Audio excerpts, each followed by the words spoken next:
Lumaki si Ivan sa piling ng kanyang tiyo na si Ben, matapos iwan siya ng kanyang mga magulang. Ang bahay ng tiyo ay maliit at simple, ngunit puno ng init at pagmamahal. Sa bawat araw, natutunan ni Ivan kung paano maging matatag, magpasalamat, at magmahal.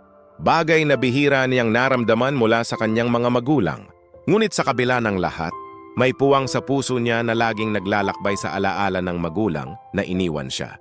Nakikita niya ang mga lumang litrato sa dingding at pangalan sa lumang address bilang paalala ng pamilya na hindi na niya nakikita.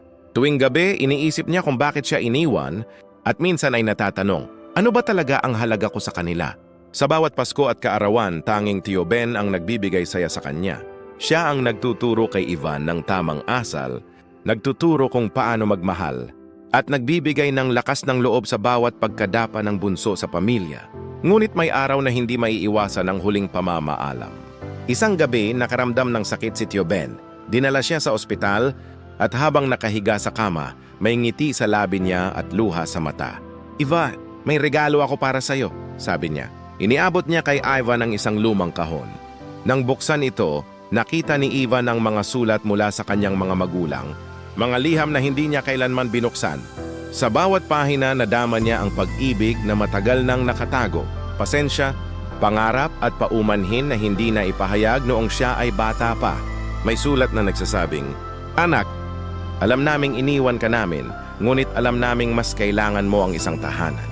Hindi namin kayang ibigay ito noon, ngunit alam naming may taong gagawa ng tama para sa iyo."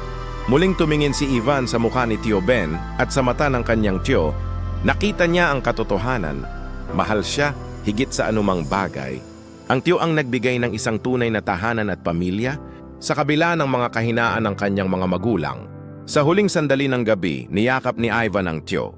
"Salamat po, tiyo." "Sa lahat," ngumiti si Tio Ben.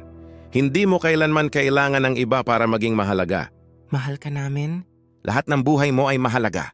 Mula noon, natutunan ni Ivan na ang pamilya ay hindi lamang nakabase sa dugo. Ang pamilya ay mga pusong handang magmahal, magpatawad at magbigay ng tahanan kahit kailanman hindi mo inaasahan.